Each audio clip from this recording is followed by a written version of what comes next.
Hello, you're watching World Talks on TVP World. My name is Sasha Farbach. This is a sanctioned stateless vessel which carries a long history of nefarious activity. UK Defence Secretary John Healey told Parliament after the US, with British support, seized the oil tanker Marinara in the North Atlantic Wednesday. Now, Russia calls the operation piracy and a violation of maritime law. Washington says it's lawful sanctions enforcement and part of a broader plan to control Venezuela's oil.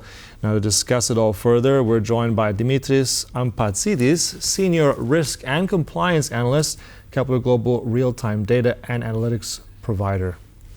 Good to have you on the program. Hello, good morning from Athens. It's really nice to be here with you. Good to have you. So I want to get your expertise on this. We're looking now at what the Secretary has said, the Defense Secretary of the UK, stateless vessel. With all that's happened now, with the transponder turned off since Wednesday, what can you tell us? Where could this vessel be right now? Is it in the United States? Is it somewhere else? What's the latest, and what can you tell us from your experience?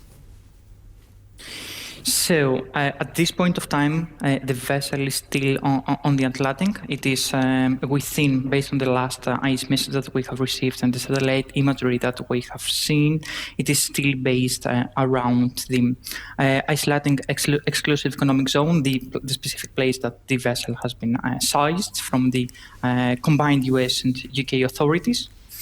So, based on the announcement from the US, the vessel will be transferred to the US, and along with the crew, which will be charged for accusations about avoiding the seizure at the very first place at the Caribbean, around Antigua and Barbuda.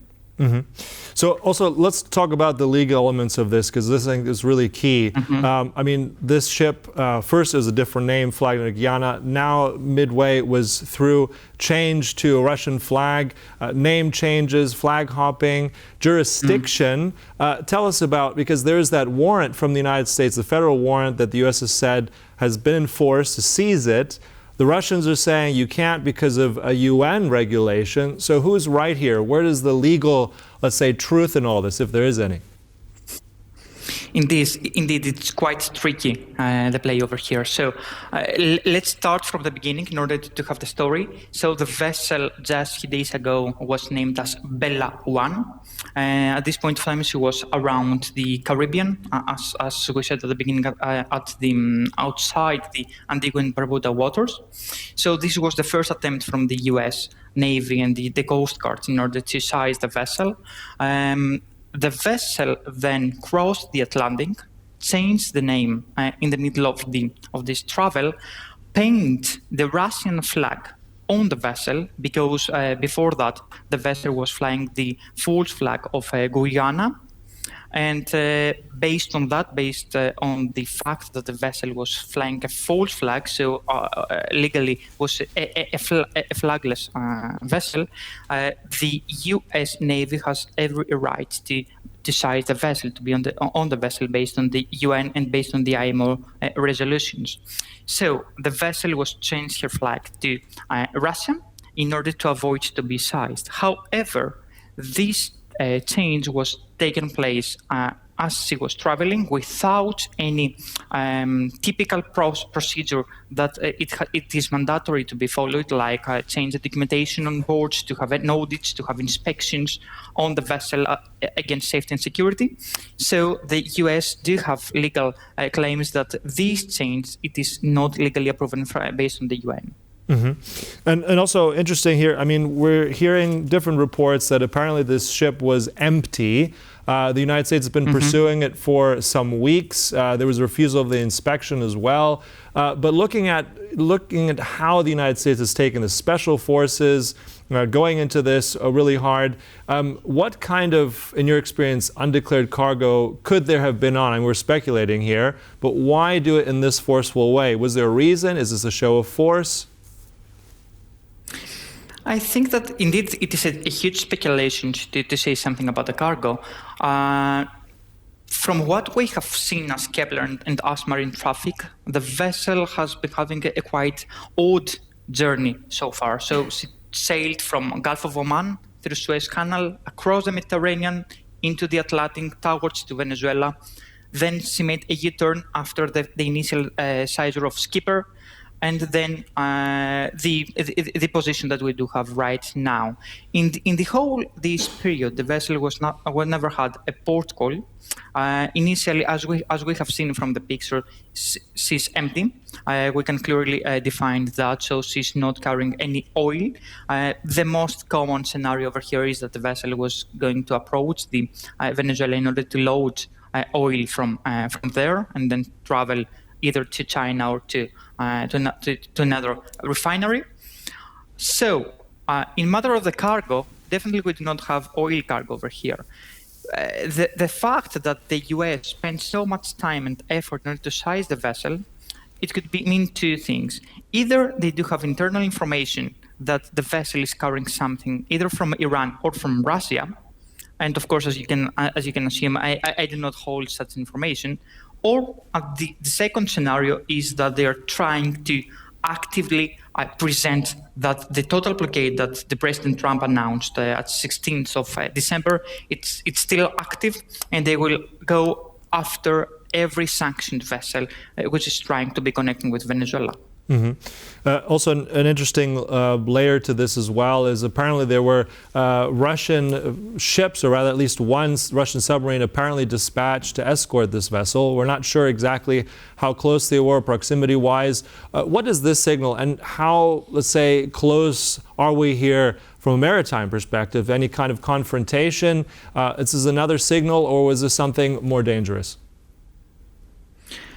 From my perspective, I feel that this attempt from the Russians in order to protect this vessel. First of all, I want to clarify that whenever we do have a vessel flying a specific flag, this is a territory, let's say, of this country. So the Russians over here, they're trying to protect their territory. They're trying to protect their vessel. Apart from the legalities about the active flag of the vessel. So that's why we have seen the vessel at the first place switching to the Russian flag, and secondly, the Russian Navy protect the vessel. At the second hand, we are seeing the US and the UK trying to approach the vessel from distance through the vessel, since at the end they conducted the seizure through the air. So I think that they decided to interact like that in order to avoid any any aggressive actions with the Russian Navy, in order to avoid having any political escalation in that matter. So they're trying to play it safe here. Okay, playing it safe. I want to get also your expertise on this, because the Russians, I think this is from the Transport Ministry, has said, I'm quoting here, in accordance to the 1982 UN Convention of the Law of the Sea, there's this one particular line here that the U.S. Basically has no right, and no state has a right to use force against vessels duly registered in the jurisdictions of other states. Now, with this flag, now this treaty is interesting, isn't it? Because this has been ratified by many countries, but it has not been fully ratified in the United States. Is this one of the loopholes why Russia didn't do anything more, or how do we square this one? It is a loophole that probably Russia will be utilizing if they wish to proceed that from the legal perspective of that actions, because indeed the US has not been ratified that specific resolution from the IMO. However, based on the UN and based on the IMO resolutions, every country, every coast guard has the right to proceed in such action if we're talking about a stateless vessel, because this is a threat to safety and security on the seas. Mm-hmm. And also looking at the future now, I mean, this is obviously going to be seen as quite an aggressive action by many. There's still the shadow fleet. I mean, we still have many of these ships around the world. The United States seems to be, I want to get your insight on this, because we have Senator Lindsey Graham, who's now said that Trump is on board greenlighting more harder sanctions. Mm-hmm. There could be this in the next week or so. What do you think this means? Will we see more of these kind of seizures now? What do you think these other tougher sanctions might mean practically with this kind of gunboat diplomacy that Donald Trump seems to be doing? I think that the previous years we have seen many sanctions taking place in vessels, individuals, companies, or specific commodities from EU, UK, and of course from the US, focusing on Iran, Venezuela, and on Russia. But at the same time, we have seen these economies trying to find alternatives in order to avoid being detected from these sanctions. From an analysis that we have done just a few days ago, especially for the Venezuela, we have seen that the vast majority of the vessels that have been loaded sanctioned cargo from Venezuela were not being included on the sanctions.